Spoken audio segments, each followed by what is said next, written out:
और एनटीए जल्द जारी करेगा री नीट यूजी का रिजल्ट। बता दें आपको, रिजल्ट 20 जुलाई तक जारी हो सकता है। री नीट रिजल्ट की तैयारी अंतिम चरण में है। सूत्रों के हवाले से जानकारी है कि एनटीए जल्द ही री नीट यूजी का रिजल्ट जारी करेगा। 20 जुलाई तक रिजल्ट सबके सामने हो सकता है।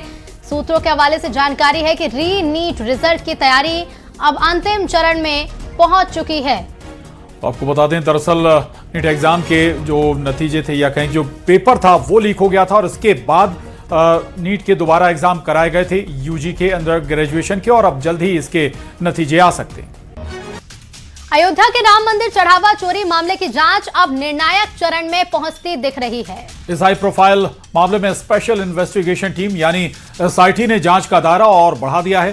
सूत्रों के मुताबिक एसआईटी अब श्री राम जन्मभूमि तीर्थ क्षेत्र ट्रस्ट के वित्तीय लेन देन की भी गहन पड़ताल करेगी। इसके साथ ही ट्रस्ट के ऑडिट रिकॉर्ड और वित्तीय दस्तावेजों की जांच भी की जाएगी ताकि चढ़ावे से जुड़े हर पहलू की पुष्टि हो सके। उधर अब तक राजनीतिक और प्रशासनिक स्तर पर चल रहे इस विवाद में वकील भी खुलकर सामने आ गए। अयोध्या बार एसोसिएशन ने श्री राम जन्मभूमि तीर्थ क्षेत्र ट्रस्ट के पूर्व महासचिव चंपत राय और ट्रस्ट सदस्य अनिल मिश्रा के खिलाफ शिकायत दर्ज कराते हुए एफआईआर करने की मांग की है।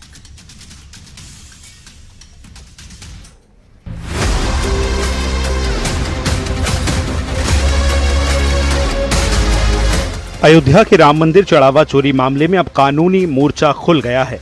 अयोध्या बार एसोसिएशन ने श्री राम जन्मभूमि तीर्थ क्षेत्र ट्रस्ट के पूर्व महासचिव चंपत राय और ट्रस्ट सदस्य अनिल मिश्रा गोपाल राव के खिलाफ शिकायत दर्ज कराते हुए एफआईआर की मांग की है।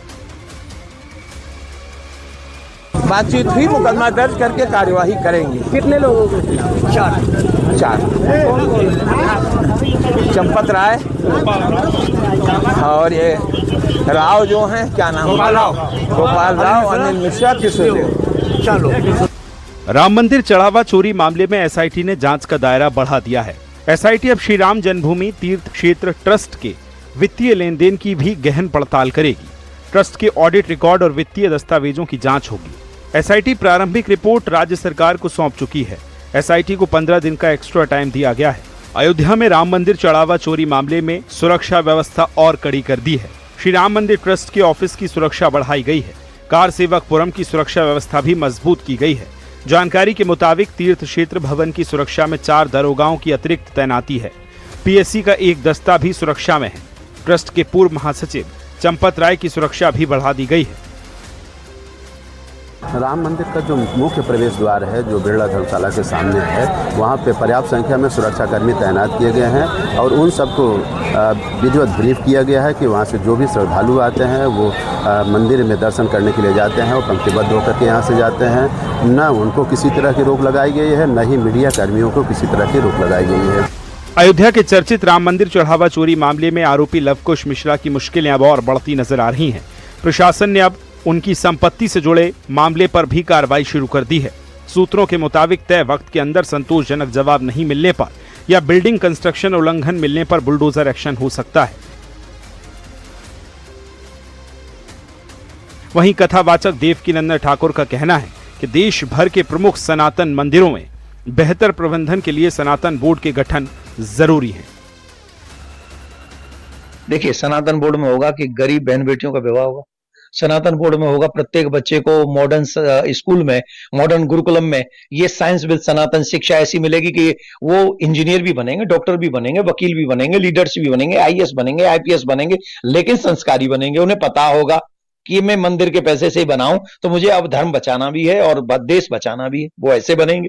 पहली बात, शंकराचार्य, चारों शंकराचार्य। एक तरफ राम मंदिर चढ़ावा मामले में जांच के चलते सुरक्षा एजेंसियां अलर्ट पर हैं, वहीं बार एसोसिएशन ने भी आरोपियों पर कड़ी कार्रवाई के लिए मोर्चा खोल दिया है।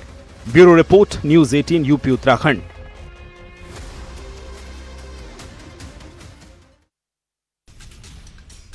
टीएमसी सांसद महुआ मोइत्रा पर अंडे फेंके जाने की घटना सामने आई है और पश्चिम बंगाल के नादिया में महुआ मोइत्रा पर अंडे फेंके गए हैं। महुआ मोइत्रा ने अंडे फेंकने का वीडियो जारी किया है। उन्होंने बीजेपी कार्यकर्ताओं पर अंडे फेंकने का आरोप लगाया है। महुआ मोइत्रा ने आरोप लगाया कि पार्टी कार्यकर्ताओं के साथ बैठक के दौरान बीजेपी के कार्यकर्ता इकट्ठा हुए और उनके खिलाफ नारेबाजी शुरू कर दी। इस दौरान कुछ लोगों की ओर से अंडे फेंके गए। उन्होंने ये भी कहा कि उन पर हमले के वक्त पुलिस के जवान वहीं खड़े होकर तमाशबीन बने रहे। वहीं इस मामले में अब आरोप प्रत्यारोप शुरू हो गया है। टीएमसी ने जहां महुआ मोइत्रा पर अंडे फेंके जाने की निंदा की है और वहीं बीजेपी ने इसे टीएमसी की अंदरूनी कलह और जनता की नाराजगी का नतीजा बताया है। পুলিশ এর সামনে look at the way they are throwing. Can you hear the noise? আওয়াজটা শুনতে পাচ্ছেন? Just see. And a huge mob of BJP workers gathered outside and started pelting eggs and stones and everything through the windows and eggs. And when I came to the window to see what was happening, हम सुना है, देखो ना पश्चिम बंगाल का law and order problem क्या है। MP घुसने नहीं सकता है। कल हाईकोर्ट का ऑर्डर भी हुआ, उस ऑर्डर के बाद भी पुलिस कुछ नहीं सुनता है। तो एक किसी को कोई जगह में घुसने नहीं देता है, महुआ मोइत्रा को भी घुसने नहीं देगा। बीजेपी लोग कर रहा है, तो ये बीजेपी लोग कर रहा है। मुख्यमंत्री जी जो वो बड़ा बात करते हैं विधानसभा में, लेकिन कोई लॉ एंड ऑर्डर नहीं है। श्रमिक भट्टाचार्य बड़ा लेक्चर देता है, प्रोफेसर का स्टाइल में लेक्चर देता है, लेकिन लॉ एंड ऑर्डर को पूरा नष्ट कर दिया। लेकिन आम जनता अगर अंडा फेंके, अगर तृणमूल कांग्रेस के ऊपर अंडा फेंके, तो हम लोग क्या कर सकते हैं? ये पुलिस का काम नहीं है। पुलिस का पास तो मेटल डिटेक्टर है। हम पुलिस को पूछा था क्यों ऐसा हो रहा है, इससे पश्चिम बंगाल का छवि खराब हो रहा है। तो लोगों का कहना है हम किसका पॉकेट में हाथ डाले, ये डालना भी तो रिस्की है। पॉकेट में किसका अंडा है, तो उसको ढूंढने के लिए कोई तो मशीन हमारा पास नहीं है। ये बंद होना चाहिए, इससे पश्चिम बंगाल का फेस लॉस हो रहा है। और अब बात मध्य प्रदेश की आज की सबसे बड़ी खबर की। कांग्रेस के राजेंद्र भारती की विधानसभा सदस्यता समाप्त होने के बाद खाली हुई दतिया विधानसभा सीट पर उपचुनाव का बिगुल बज चुका है। 6 जुलाई को दतिया विधानसभा उपचुनाव की अधिसूचना जारी होगी। उम्मीदवार 13 जुलाई तक अपना नामांकन दाखिल कर सकेंगे, जबकि 14 जुलाई को नामांकन पत्रों की स्क्रूटनी होगी। नामांकन वापसी की आखिरी तारीख है 16 जुलाई और इसके बाद 30 जुलाई को जनता ईवीएम का बटन दबाकर दतिया के नए विधायक का फैसला करेगी। मतों की गणना यानी नतीजों का ऐलान 3 अगस्त को होगा और 4 अगस्त तक चुनाव की पूरी प्रक्रिया संपन्न कर ली जाएगी। और आखिर दतिया विधानसभा सीट पर उपचुनाव क्यों हो रहे हैं, ये भी आपको समझा देते हैं। दरअसल 2023 के विधानसभा चुनाव में राजेंद्र भारती ने कांग्रेस के टिकट पर जीत हासिल की थी। अप्रैल 2026 में कांग्रेस एमएलए राजेंद्र भारती को कोर्ट से सजा हो गई।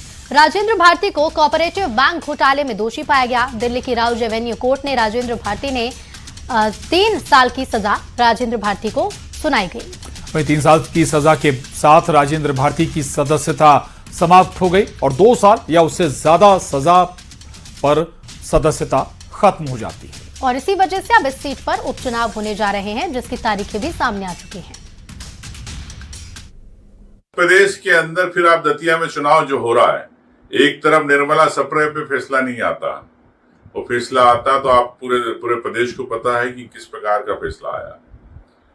कि आप समझते हैं कि दतिया एक महत्वपूर्ण जगह है जहां पर भारतीय जनता पार्टी के एक बड़े नेता को चुनाव हराया था हमारे भारतीय जी ने। और आप ये भी जानते हैं कि उस नेता के खिलाफ आयोग ने कितने सालों तक याचिका को रखा पेंडिंग, पेड न्यूज को लेके, ये भी आप जानते हैं। लेकिन किस प्रकार से चुनाव आयोग जल्दबाजी में चुनाव कराना चाहता दतिया के अंदर उपचुनाव। देखिए, भारतीय जनता पार्टी हमेशा चुनाव को लेकर कोई विशेष तैयारी नहीं करती। हम तो हमेशा जनता के बीच होते हैं और जब जब चुनाव का अवसर आता है तो चुनाव के अवसर पर जो रीति रणनीति होती है उसकी तैयारी हमारी हमेशा से रहती है। दतिया में हम सब जानते हैं कि कांग्रेस पार्टी के जो विधायक थे जिनका चुनाव रद्द हुआ, राजेंद्र भारती जी, उनके द्वारा किस प्रकार का भ्रष्टाचार और घोटाला किया गया खुद उस बैंक में सबको पता है। तो भारतीय जनता पार्टी पूरी तैयारी के साथ है और चुनाव को लेकर जो औपचारिकताएं हैं उसको हम समय पर पूर्ण करेंगे।